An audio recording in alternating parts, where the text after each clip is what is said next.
स्वागत है आपका आज के एपिसोड में। चलिए शुरुआत करते हैं पिछले अभ्यास प्रश्न के साथ। प्रश्न था, डायोड के संबंध में निम्नलिखित कथनों पर विचार कीजिए। 1.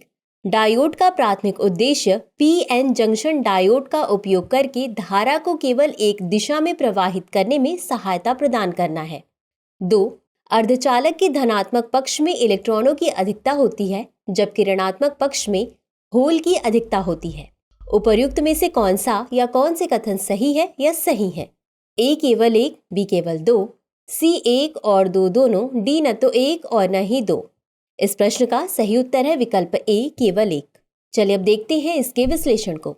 डायोड एक विद्युत अवयव है जो लगभग 5 मिलीमीटर चौड़ा होता है। इसके संपर्क के दो बिंदु अथवा टर्मिनल होते हैं जिन्हें एनोड तथा कैथोड कहा जाता है। इसका प्राथमिक उद्देश्य धारा को केवल एक दिशा में प्रवाहित करने में सहायता प्रदान करना है। यह पीएन संधि डायोड या पीएन जंक्शन डायोड का उपयोग करके इस कार्य को करता है। अतः कथन एक सही है। पीएन संधि पी प्रकार तथा एन प्रकार के अर्धचालकों के अंतरा पृष्ठ पर होता है। अर्धचालक का धनात्मक पक्ष, जिसे पी फलक के रूप में जाना जाता है, में कई छिद्र मौजूद होते हैं। अर्धचालक के ऋणात्मक पक्ष, जिसे एन फलक कहा जाता है, में इलेक्ट्रॉनों की अधिकता होती है। अतः कथन 2 सही नहीं है। तो चलिए शुरुआत करते हैं आज के एपिसोड की। पहला प्रश्न है, डिजिटल व्यक्तिगत डेटा संरक्षण अधिनियम 2023 के संबंध में निम्नलिखित कथनों पर विचार कीजिए। 1. अधिनियम के तहत बोर्ड का अर्थ प्रत्येक राज्य सरकार द्वारा स्थापित भारतीय डेटा संरक्षण बोर्ड है।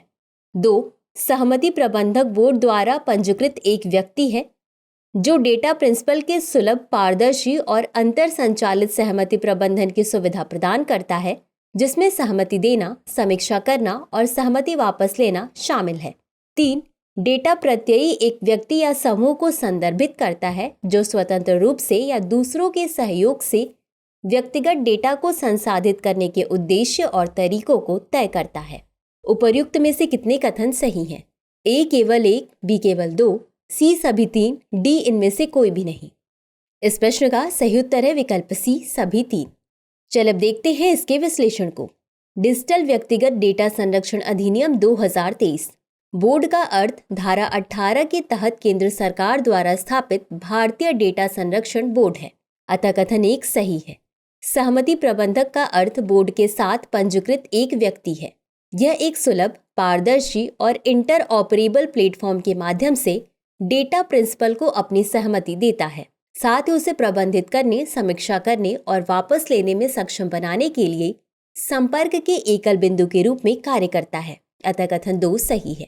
डेटा प्रत्ययी एक व्यक्ति या समूह को संदर्भित करता है जो स्वतंत्र रूप से या दूसरों के सहयोग से व्यक्तिगत डेटा को संसाधित करने के उद्देश्य और तरीकों को तय करता है।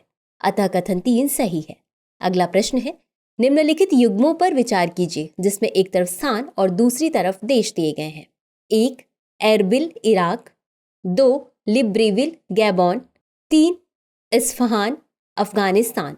उपर्युक्त में से कौन सा या कौन से युग्म सुमेलित है या सुमेलित हैं? ए केवल 2, बी केवल 1 और 2, सी केवल 2 और 3, डी 1, 2 और 3।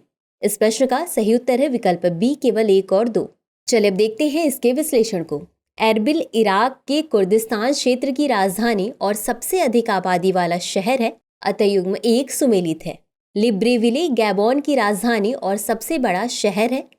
इसका एस्टुएयर के उत्तर पश्चिमी प्रांत में 65 वर्ग किलोमीटर यानी 25 वर्ग मील पर कब्जा है। अतः युग्म 2 सुमेलित है। इस्फहान तेहरान से 440 किलोमीटर यानी 270 मील दक्षिण में स्थित है और ईरान के इस्फहान प्रांत की राजधानी है। अतः युग्म 3 सुमेलित नहीं है। अतः विकल्प बी सही है। अगला प्रश्न है, निम्नलिखित कथनों पर विचार कीजिए। 1. गोलकनाथ मामले और सज्जन सिंह मामले के फैसलों में सर्वोच्च न्यायालय ने संविधान में संशोधन करने के लिए संसद के पूर्ण अधिकार को मान्यता दी।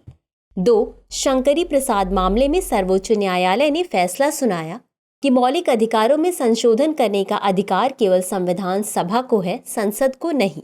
3. केशवानंद भारती मामले में यह माना गया कि संसद संविधान में तब तक संशोधन कर सकती है जब तक वह इसकी मूल संरचना या आवश्यक विशेषताओं को नहीं बदलती। उपर्युक्त में से कितने कथन सही हैं? ए केवल एक, बी केवल दो, सी सभी तीन, डी इनमें से कोई भी नहीं। इस प्रश्न का सही उत्तर है विकल्प ए केवल एक। चलिए अब देखते हैं इसके विश्लेषण को। स्वतंत्रता के प्रारंभिक वर्षों में सर्वोच्च न्यायालय ने संविधान में संशोधन करने के लिए संसद को पूर्ण शक्ति प्रदान की, जैसा कि शंकरी प्रसाद मामले 1951 और सज्जन सिंह मामले 1965 के निर्णयों में देखा गया था। अतः कथन एक सही नहीं है। हालांकि गोलकनाथ मामले यानी 1967 में सर्वोच्च न्यायालय ने माना कि संसद मौलिक अधिकारों में संशोधन नहीं कर सकती है और यह शक्ति केवल संविधान सभा के पास होगी। अतः कथन दो सही नहीं है। केशवानंद भारतीयवाद में संविधान पीठ ने 7 से 6 के मत से निर्णय दिया कि संसद संविधान के किसी भी भाग में संशोधन कर सकती है यदि वह संविधान के मूल ढांचे या आवश्यक विशेषताओं में कोई बदलाव या संशोधन को अधिभावी न करे। अतः कथन 3 सही है। अगला प्रश्न है, सेमीकंडक्टर्स के लिए डिजाइन लिंक्ड प्रोत्साहन योजना के संबंध में निम्नलिखित कथनों पर विचार कीजिए। 1. यह देश में सेमीकंडक्टर्स और डिस्प्ले मैन्युफैक्चरिंग इकोसिस्टम के विकास के लिए इलेक्ट्रॉनिक्स और सूचना मंत्रालय के व्यापक कार्यक्रम का हिस्सा है। 2.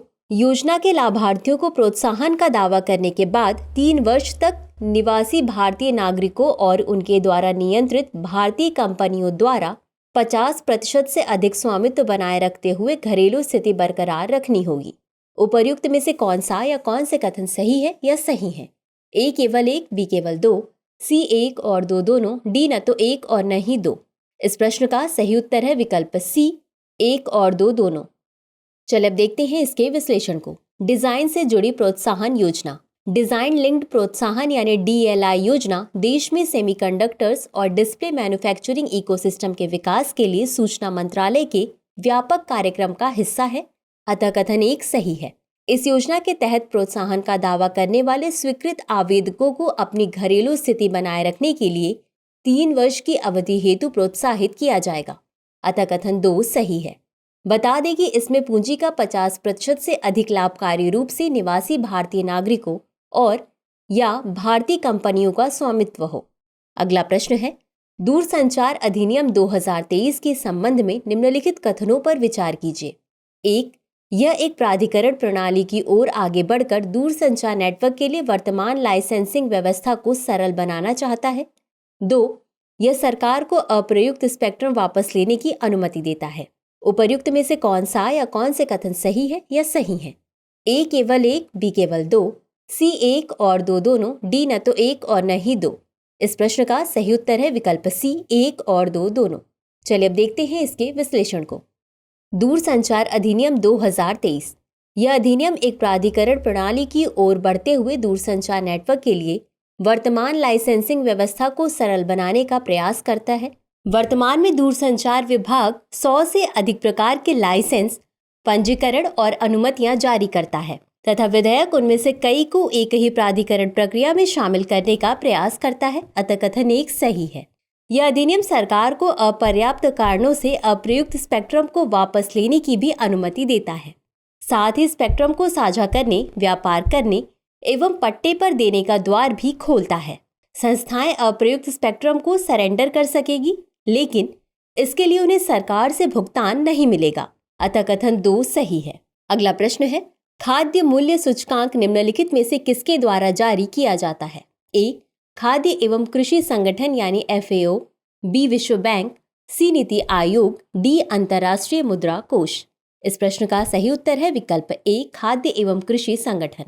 चलिए अब देखते हैं इसके विश्लेषण को। खाद्य मूल्य सूचकांक यानी FPI घरेलू उपभोग के लिए खरीदे गए खाद्य हेतु उपभोक्ताओं द्वारा भुगतान की जाने वाली कीमतों में समय के साथ औसत परिवर्तन का एक माप है।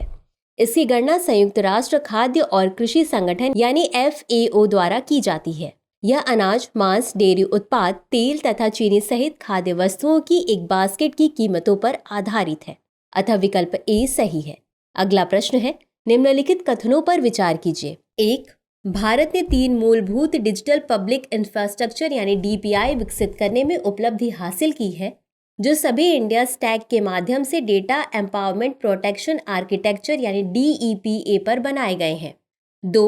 DEPA एक डिजिटल ढांचा का निर्माण करता है जो उपयोगकर्ताओं को एक तृतीय पक्ष इकाई के माध्यम से अपने डेटा को अपनी शर्तों पर साझा करने की अनुमति देता है। जिन्हें कंसेंट मैनेजर के रूप में जाना जाता है। उपर्युक्त में से कौन सा या कौन से कथन सही है या सही है? ए केवल एक, बी केवल दो, सी एक और दो दोनों, डी न तो एक और न ही दो। इस प्रश्न का सही उत्तर है विकल्प सी, एक और दो दोनों। चलिए अब देखते हैं इसके विश्लेषण को। भारत इंडिया स्टैक के माध्यम से सभी 3 मूलभूत डीपीआई, डिजिटल पहचान आधार, रियल टाइम फास्ट पेमेंट यानी यूपीआई और डेटा एम्पावरमेंट प्रोटेक्शन आर्किटेक्चर यानी डीईपीए पर निर्मित अकाउंट एग्रीगेटर विकसित करने वाला पहला देश बन गया। अतः कथन एक सही है। डीईपीए एक डिजिटल ढांचा का निर्माण करता है जो उपयोगकर्ताओं को तृतीय पक्ष इकाई के माध्यम से अपने डेटा को अपनी शर्तों पर साझा करने की अनुमति देता है। इन्हें कंसेंट मैनेजर के रूप में भी जाना जाता है। अतः कथन 2 सही है। अगला प्रश्न है, पराक्रम दिवस के संदर्भ में निम्नलिखित कथनों पर विचार कीजिए। 1. पराक्रम दिवस नेताजी सुभाष चंद्र बोस की जयंती के उपलक्ष्य में मनाया जाने वाला एक वार्षिक उत्सव है। 2. केंद्र ने आपदा प्रबंधन के क्षेत्र में व्यक्तियों तथा संगठनों द्वारा दिए गए अमूल्य योगदान का सम्मान करने के लिए सुभाष चंद्र बोस आपदा प्रबंधन पुरस्कार 2024 की घोषणा की। उपर्युक्त में से कौन सा या कौन से कथन सही नहीं है या नहीं है? ए केवल एक, बी केवल दो, सी एक और दो दोनों, डी न तो एक और न ही दो। इस प्रश्न का सही उत्तर है विकल्प डी, न तो एक और न ही दो। चलिए अब देखते हैं इसके विश्लेषण को। भारत में नेताजी सुभाष चंद्र बोस की जयंती के उपलक्ष्य में वर्ष 2021 से प्रत्येक वर्ष पराक्रम दिवस मनाया जाता है। अतः कथन एक सही है। समारोह में अमूमन स्वतंत्रता संग्राम में नेताजी की भूमिका के ऐतिहासिक महत्व को उजागर करने वाले विभिन्न कार्यक्रम एवं गतिविधियां शामिल होती हैं। पराक्रम दिवस के अवसर पर केंद्र ने आपदा प्रबंधन के क्षेत्र में व्यक्तियों तथा संगठनों द्वारा दिए गए अमूल्य योगदान का सम्मान करने के लिए सुभाष चंद्र बोस आपदा प्रबंधन पुरस्कार 2024 की घोषणा की। अतः कथन 2 सही है। अगला प्रश्न है, भारतीय दूरसंचार नियामक प्राधिकरण यानी TRAI के संबंध में निम्नलिखित कथनों पर विचार कीजिए। 1. यह भारतीय दूरसंचार नियामक प्राधिकरण यानी TRAI अधिनियम 1997 के तहत संचालित होता है। 2. TRAI दूरसंचार सेवाओं के लिए टैरिफ के निर्धारण या संशोधन सहित दूरसंचार सेवाओं को नियंत्रित करता है जो पहले केंद्र सरकार के क्षेत्राधिकार में आता था। 3. पारदर्शिता बनाए रखने के लिए TRAI के अध्यक्ष की नियुक्ति संचार मंत्री की अध्यक्षता वाले कॉलेजियम द्वारा की जाती है। उपर्युक्त में से कितने कथन सही हैं? ए केवल एक, बी केवल दो, सी सभी 3, डी इनमें से कोई भी नहीं। इस प्रश्न का सही उत्तर है विकल्प ए केवल एक। चलिए अब देखते हैं इसके विश्लेषण को। भारतीय दूरसंचार नियामक प्राधिकरण यानी TRAI, इसकी स्थापना 20 फरवरी 1997 को भारतीय दूरसंचार नियामक प्राधिकरण अधिनियम 1997 द्वारा की गई थी। अतः कथन एक सही है। TRAI दूरसंचार सेवाओं के लिए टैरिफ के निर्धारण या संशोधन सहित दूरसंचार सेवाओं को नियंत्रित करता है जो पहले केंद्र सरकार के क्षेत्राधिकार में आता था। अतः कथन 2 सही नहीं है। TRAI में एक अध्यक्ष, 2 पूर्णकालिक सदस्य और 2 अंशकालिक सदस्य होते हैं जिनकी नियुक्ति भारत सरकार द्वारा की जाती है। अतः कथन 3 सही नहीं है। तो चलिए देखते हैं आज के अभ्यास प्रश्न को। मधिका भाषा के संबंध में निम्नलिखित कथनों पर विचार कीजिए। 1. मधिका ब्राह्मी लिपि वाली एक भाषा है और तेलुगु, तुलु, कन्नड़ तथा मलयालम का मिश्रण है। 2. मधिका की उपेक्षा को चकलिया समुदाय से जुड़े सामाजिक विद्वेष के लिए जिम्मेदार ठहराया जाता है। उपर्युक्त में से कौन सा या कौन से कथन सही नहीं है या नहीं है? ए केवल एक, बी केवल दो, सी एक और दो दोनों, डी न तो एक और न ही दो। इस प्रश्न का उत्तर कमेंट बॉक्स में जरूर दें। आज के लिए बस इतना ही। शुक्रिया।